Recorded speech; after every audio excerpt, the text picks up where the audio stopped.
Hey everybody, welcome back. Thank you so much for joining us again. We are enjoying our mini series on careers from home and taking people from startups to the more seasoned individuals and how to really get your business up and going. A lot of people have decided to, with during COVID, work from home. A lot of people have decided that they're going to get rid of their office buildings altogether. Well, the next guest, and this is really about educating people. So the goal here is to educate you on your home business that you're working. And one of the biggest things, we can have the best ideas. We can want to get out there and we can want to, grow the best company, everything. But guess what? The number one thing we have to do, and we have to know how to do, is sales, because every business will fail. Everything has something around sales, right? Connected with it. So I am bringing on one of the top experts. In fact, this gentleman, I have worked with him. I've seen him speak. I have so much respect for him and his team and what they've done for companies and teaching and educating people on how to get that sale and how to make money. Don't we want to make money? That's why you're watching this, right? So we can grow. So I'm going to go ahead and introduce my friend, Jim Padilla. And Jim, welcome. Thank you so much. Where are you calling in for? Where do you live right now? This is my new office here in Nashville. So yeah, Nashville. we've crossed the country. All right. Well, that is so great. And you and your wife, if I'm not mistaken, she kind of got this business started kind of just from the kitchen table, right? In the beginning, and then you kind of have grown together as a team and really have taken that. At least that's what I understood from a while back. I could be wrong. Yeah, it was actually the opposite. She was in corporate retail. So she Okay. was building sales teams and running teams of hundreds and, to generate hundreds of millions for Target and Old Navy and Gap and stuff. I was the lifelong entrepreneur building and crashing businesses, like entrepreneurs do. And then we joined forces in 2013 when she decided she had enough of the corporate life and wanted to get into business with me. And things have just been incredible ever since. That's great. So both your brains work together now, and I'm Yeah. sure working together with your spouse and being able to create something together has just been amazing for you guys. What would you say to people that are looking to, as a couple, join and maybe merge together? What's the Yeah. truth behind all of it? I'll tell you what, I hear people so many times that like, oh, I could never do that with my spouse. And the thing that we've noticed is that our marriage has gotten better because we actually, when you're running a multi-million-dollar, we got team all around the world, we got clients all around the world. We don't have the luxury of, I'm not going to talk to you today. That stuff just doesn't happen. Right. So if there's an issue that needs to be solved, you got to solve it. And so Yeah. we've learned how to really both communicate and collaborate to solve problems much more strategically and effectively. And we learned to compartmentalize. If we got something going on, in the marriage life, it can't come into the business because we got too many people who count on us. So it's been an incredible tool for us to really grow together. I love that. I love that. And that's really what we're trying to do here at the McKinsey Network, is make it real, make the stories real for careers from home. So now let's talk about business. Let's talk about making money. Yeah. Tell us a little bit about working from home. Just get, you do this all the time. You go out there, give us some pointers and some tips. And if somebody really is not a salesperson and that's just not their thing, they're scared to pick up the phone, what guidelines or what things can you help us grow our business? What tips could we get from you today?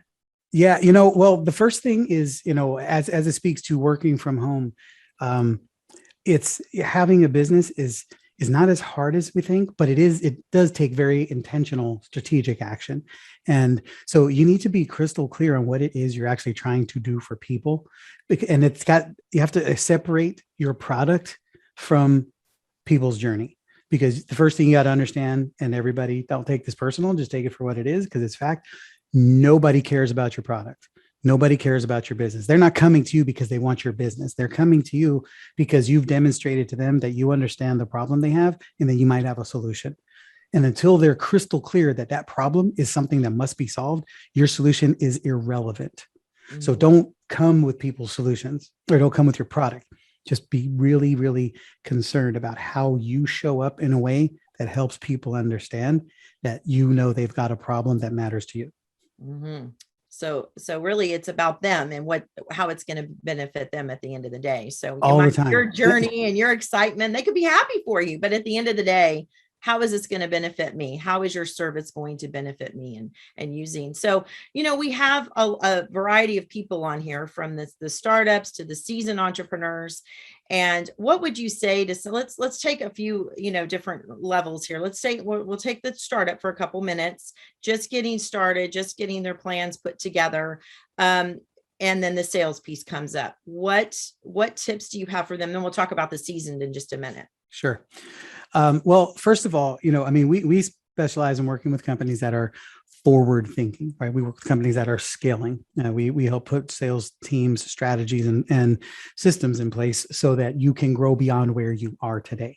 We exist to create opportunities for the future. You must be thinking constantly about the business that you're building as well as the business that you're in today. Because if you only focus on what you're doing today, then you're never going to grow into what you need to become.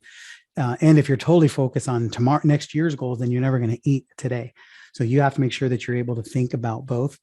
But here's the thing that I teach people differently than most. Most people think, what's the smallest thing you could sell and how can you ascend? Because it's easier to sell something at 97 than it would be for 10,000, of course, right? Mm-hmm. But think about how many $97 products you got to sell to reach $10,000. Mm-hmm. And if you're not making any money, then you can't help anybody, right? So we always teach, sell to the high end, sell the solution that will require the greatest amount of effort and focus from you, because that's going to deliver the greatest amount of outcome to them. And so if you have a $10,000 solution that delivers $100,000 outcome, right? A life-changing outcome, you have to communicate that. And then as you start making profit, then you could start working on selling smaller things, because those smaller things take a lot of time, effort, energy, and resources to scale up. And you don't have resources if you don't have revenue. So sell the biggest thing that you can sell for the greatest outcome that you can deliver. And then again, think about this from a simple math perspective. If, maybe 10K, that magical 6-figure mark is what people are always striving for when they start. It's easy to hit that if you only have to sell 10 things at $10,000. It's darn near impossible if you don't know how to build a business to sell enough $97 items to make $100,000, right? Right. So go start from the top, because it's not because it's the highest money, because it's the greatest outcome you can provide. Right. And when you're starting up, especially if you're bootstrapping yourself on something, which is what most startups do, is they're getting going. And I've seen so many people that get started and they almost devalue themselves because they're like, well, get in on the $99 special or the $100 special, right? When it could be like, look, this is the value. This is what you're going to get. This is the amount, of audience you're going, audience that you might be able to come in contact with, or I'm using my example of my program here, but I love that. I love it. You're flipping the script, totally forward thinking on this. So thank you for adding that. I hope those of you in startup mode have got some value from that. Now let's reach to the next level. Let's reach to the CEOs of companies. I deal so much when I'm out networking, and I get hit up constantly as, do you know any good salespeople? I need salespeople. Where are my salespeople? And so those of you that might own a few companies on here and you're having a hard time retaining or getting sales or that type of thing, what is it that you can give those folks to give them some value? Because people are so frustrated. They get salespeople in, they say they're going to do this, they say they're going to do that. And at the end of the day, the sales aren't happening and they just keep going through the cycle, hoping something's going to come and things are going to get better and they're going to reach that right person. So what do you have to say to those CEOs of those companies? Well, you're speaking right to the heart of the biggest problem for most people. We've generated over $250 million worth of sales results for our clients. And we run about 25,000 sales conversations a year. So we have a little bit of relevance in this discussion. And the thing that's been amazing to me is we have never come across a company, whether they're at 6 figures or 9 figures, that is what we would call sales team ready. Most people think a salesperson equals a magic wand. Like, hey, I've been a sales guy my whole life. There's been plenty of times where I showed up and they say, well, here's my script. There's my leads. go to town, and expecting magic to be created. And the problem is you can take the best closer salesperson in the world, drop them in a mediocre environment that has no system, strategy, and processes. That great sales rock star salesperson will quickly become mediocre, and they will burn them out. They won't have results. You won't know why, because you don't have the processes in place, right? You're the magic when you're selling for yourself, because you know where all the bodies are buried. You know everything that's going on in the company. You know all the off menu items. You know everything. Salesperson doesn't know that when you hire them. So they don't know what all of those things. They're relying on their skill set, and they're frustrated because they don't have any systems to lead to a predictable quality of conversation. And the goal is you have to have the right conversation with the right people at the right time about the right things, and then sales happen automatically. So when your sales team ready, which is what we focus on, because we've literally every company we work with, we have to go back in after the fact and start putting in the system, strategies, technology, and processes to make it go. So you need to be able, the metric you're looking for is how do you set up an opportunity to deliver a qualified booked appointment for a salesperson. And then, because what happens is most of the time your leads aren't as good as you say they are, and most salespeople aren't as good as they think they are. So you put those two together with an offer that's not really messaged and dialed in for your market. And you could say hilarity ensues, but unfortunately it's not funny. It's kind of sad, because you lose money, you lose time, you lose frustration, and many times you go out of business. What we want to do is make sure you've got the perfect market fine-tuned, you've got the right system, strategy, and technology that will lead people on an incredible prospect journey, so that you're basically moving to the point where every time you talk to somebody, it is the ideal person, and you're having the right conversation with them about the right thing at the right time, so that your offer, which is well crafted, is the logical conclusion to the journey that they're on. And most people, that's not the case. The offer is just an offer, and you're trying to randomly force feed it to somebody who may or may not fit, because you need the revenue and you're hoping they need some kind of a breakthrough. And that's just a tough way to go, because if you don't have the right market, which means you don't typically have the right message, and if your offer isn't dialed in perfectly, then what that necessitates is you have to be the most influential person on the planet.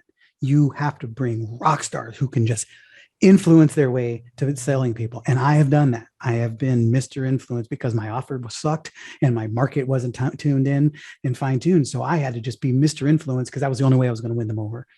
And so fortunately I can do that, but I sure as hell don't want to have to. That's not scalable, and it's not replicatable, and it's not sustainable. Right. Right. And, I think so many people run into, and I see this so much with CEOs that I talk with. It's like, they'll go and they'll say, well, I don't have good leads. So then they'll go spend all this money on marketing and on putting the leads together and the right connections and being able to sort through that. And then it's like, where's the money? Where's this coming from? Because if they would have started, really, I really feel like everyone should. And I really feel like every company really should sit and have a consultation with you and see what you provide. I know, CEO Space, which is a company that I'm affiliated with, is he came in, and I'm working as a salesperson, and I learned so many tips. I mean, just so much. I don't know if you realize that, Jim, but I was paying attention to everything. And really and truly, he sat and really showed us a completely different way to look at things. And so I just want you to know that, what would you tell people that are, they have a certain budget. So let's say that they're past a startup, they're actually producing some good income. When should they bring you in to work with them? When should that happen? But the real place that we come into play with people is when you're reaching a point where you're having to make decisions about growth and fulfillment. Like if you're saying, okay, look, I'm putting all my resources into growth, and then I'm kind of ignoring fulfillment, or I'm so busy fulfilling that I don't put money and effort and resources into growth, because you have to have both. You always have to have the foot on the gas. You have to consistently be generating, and you have to be able to fulfill. Those aren't choices you should have to make. Those are things that have to come together. So when you're at that place, when you're putting too much time into one or the other, that's the time to start talking about what is my quality sales growth strategy? How do I pull this in so that it fits and wraps perfectly around what I'm trying to accomplish, as opposed to just selling stuff because you need to make money, because that typically leads to transaction basis and it doesn't lead to a sustainable growth scalable strategy in a process. So when you're at that place, when that's the money you're looking at, and also here's the other thing you have to think about is, and you have to be honest. This just requires an honest conversation with the man or the woman in the mirror. Are you looking for the best outcomes or are you looking for the cheapest result? Because if you're looking for the cheapest result, don't call me, and do me a favor and don't call any salesperson who has self-respect. Just hand it off to some teenager or your customer service person or your secretary and let them figure it out. Because if you want a quality outcome instead of the cheapest result, it's going to require a quality individual who wants to be respected and valued.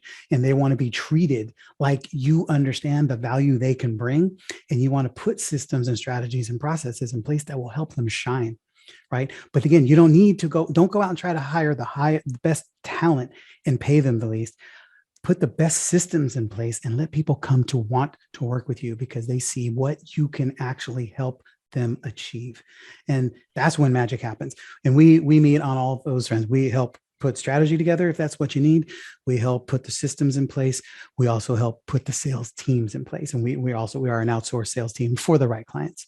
And so, but we match you up with the ideal solution for where you are at the stage of your business. But everybody that we work with in our everything we do is purely designed for people who are really legacy minded and who are trying to scale. And that's not everybody. A lot of people are very comfortable where they are, or they don't, excuse me, overestimate their own capabilities. And we like working with people who want to take partners and who are looking for something. And by partners, not like ownership in your company, but like we collaborate to deliver an outcome. Right. Okay. I love that. And so you were mentioning that you actually bring a sales team, or can bring a sales team to the company that's trained, that knows that you've handpicked, you've obviously trained them, you've put them in that system. And so, yeah, I mean, that's fantastic. So those of you out there, in the audience here, think about this. You've got somebody, if you're struggling with the sales, and let's say you do, maybe you're an investor, you buy and sell companies. If your company is really having a struggle with this, why wouldn't you bring somebody on that has a sales team kind of already put in? And again, he's so professional. I've got to work with, and actually I've gotten to, with the company that I'm associated with, CEO Space, I actually saw him come in and say, okay, Deborah, let's go ahead. Let's look at your strengths, which I think you do that well. You take people's strengths and you say, okay, Deborah's good at this and this and this piece. Now, and it's always an improvement. Always, you can always improve, but maybe she needs to hand it off to the next person. Go out, get that piece, and let the person come in and really know and close that sale. And so you can have a cross team in many ways, correct? That can come in, and the goal is the results. So what training do you have for people with a sales team? What do you guys offer them? Well, people with a sales team, we will typically have a more customizable solution, but we'll come in and provide we do role plays, we do call audits, we do the things, it's interesting because here's probably the greatest thing you could do for yourself as a sales individual, as an entrepreneur, or as somebody who's leading salespeople. It's always interesting to me when people show up on a training call of some kind, like this. If this training call, you come up, say, hey, Jim, I was really struggling trying to get this person to say yes. They said they couldn't afford it, or here's what I came up with. And you think you're trying to solve for, I can't afford it. And when we listen to your call audit, we find out that wasn't the problem at all. It was that you broke rapport with them 20 minutes earlier because they said something about their mother being in the hospital and you didn't even address it. Or all of a sudden you don't realize you're moving in a conversation and they're not moving with you. And you missed 3 other opportunities that would have opened up a powerful conversation or a really deep dive opportunity to explore the problem that they're experiencing. Right. And because of that, we never got below the surface. So it's not that they couldn't afford it. It's that you never actually materialized the problem that they need to solve and elicited a commitment for them to want to solve it. So it was just there was no reason for them to buy it, which is how they express, I can't afford it. Right. And so when you listen to a call audit, it's, you hear the truth versus when somebody shows up on a call and tries to tell you what they're doing wrong, because they're only guessing. And we always try to make ourselves feel or look a little bit better. So we're not totally honest, not because we're lying, just because we don't know. Right. So you do call audits, listen to people, and ideally listen to your own call audits consistently. Right. Record yourself. To always record all of the calls that you do and then audit them all continually. And then from that is what you determine what needs to be role played, because maybe 60% of your call is great. And the key pit point is when you transition to the offer, you get weak, or you get fast, or you get crazy, you get nervous, right? Or maybe you're just not setting up the call well. So you can laser role play the part of the call that you're not confident or competent in, right? And you will master those little pieces, will deliver incredible amounts of growth on the backside. And those two things alone is going to be more important than any sales training you're going to get, because you can diagnose that as a human. Even if you're not a sales expert, you can listen to it and go, man, that wasn't right. That just missed. How would I handle that person just as a human being versus as a sales expert? And you'll be well on your way to making marked improvements in your process. There's so many different, well, there's basically, it's been, kind of pretty much any type of personality quiz that you take, is there's usually 4 different styles. I know with DISC, I was piloting at one time, a sales, like how people are with the 4 different styles of sales. And I personally am somebody who is I'll be your friend. We'll have lunch, we'll have fireside chats. We just keep on being friends. We just keep on. I know your kids, I know everybody. And then it's that end spot of, okay, now let's close. Let's talk about the money piece of it. And right. Then you have that other person that comes in, they see it and they 90% close. Here we go. We've got the close. We know what to say. We know, and they might not build that rapport the same way, but it's a little different. And then you have your other style that's very analytical, and they need facts, data, numbers, figures, right? They want, and they'll process it. They might come back a few times. Then you've got the other style that is more of that the nurturer, or the person that wants to have the fun and laugh and have a good time. And so how do you tailor all the different styles? Because I know what I'm saying. Yeah. You've got the 4 main, and then you have the different styles of humans that come in with those. And so how do you flex those styles and teach them this versus just one way of teaching? Well, that's, it's interesting because we don't have a step-by-step sales process. It's not what we teach. There's millions of those. You can Google them. They're everywhere. And I can refer you to a million of those people. What we do is we focus on getting you to be yourself, because people are going to buy you. The most enrolling thing you'll ever do is be yourself.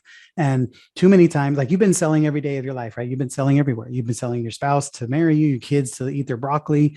You've been selling, your friends to go out to sushi instead of Mexican or whatever. And you do it every single day, all day. And it's natural. You're great at it. Every one of you is great at it. But then you do it in a business setting. All of a sudden you put on this hat, like, I am now the salesperson and I must do this thing this way. And you become everything except yourself. And then you wonder why people don't buy, because there's nothing connecting them to this process. They're not feeling you. So even if they can't identify it, it comes out in forms like, well, I got to think about it, or I got to talk to my spouse, or I can't afford it, because they don't know what else to say. They're programmed to say those things. Now, you think the problem is they couldn't afford it, when the real problem was they didn't really understand why they should buy this thing, because you were too busy trying to be something you're not, instead of just showing up as yourself, right? So everything we do is about stripping away all the stuff that's not you, and then having you show up as somebody who is the true expert of the problem that they have, the person who knows how to solve it, the person who understands the journey that they're on, and who knows how to articulate it better than they can, and then calling them out for it. Because all these other sales processes, they keep, what they do is they make you just like everybody else. We want you to be just like you, because nobody else is. I love it. That is fantastic. I am glad I asked that question. That is so good. So, question for you. So, one thing I want to do, and what we do at the McKinsey Network is we offer everybody that comes on some type of special for consulting with you, maybe something that you have. Do you have any offers or anything that you can possibly provide us? You can go to the mckinseynetwork.com website, and we will have this video recorded. And, I don't know what you possibly can put out of your goodie bag, but we Yeah. definitely would love it. And I can tell you guys, I have worked with Jim. He is worth the time to at least have a consultation with him, see what he does. And he's on it. He returns his phone calls, his team's on it. His customer service is just impeccable. And that is one thing is sometimes hard to find. So I really like to qualify people before they come on my show to make Right. sure that you're getting the best, and possibly I've even worked with them one-on-one. That's what I look for. Excellent. Yeah, I'm going to give a couple of different things because we did talk about a couple of different audiences on here. And if you're in that, I'm just trying to figure this out phase, we actually don't work with a lot of people in that phase. And it's no offense to you. It's just, I've forgotten what A, B, C, D, E is. So I'm not the guy to help you with that. There are some people who are fantastic there. However, I can give you a new way of thinking. And I have a resource. It's called the 10 moves to making more sales without getting better at selling. So instead of teaching you 10 ways to become a sales rock star, I'm going to teach you 10 ways to really show up as a powerful expert of the problem that you solve. And the goal is to start structuring your world in such a way that people showing up wanting to buy, instead of teaching you how to be a sales expert, when the reality is you're probably never going to be one because most people aren't. So let's give you a chance to do something really well. So it's called the 10 moves to make more sales. And that link will be in the show notes or on the page here for you. And it's literally 10 things that you can do that don't require you to be a sales expert, but help you make more sales because you show up as a more powerful, clear, compelling leader. Okay.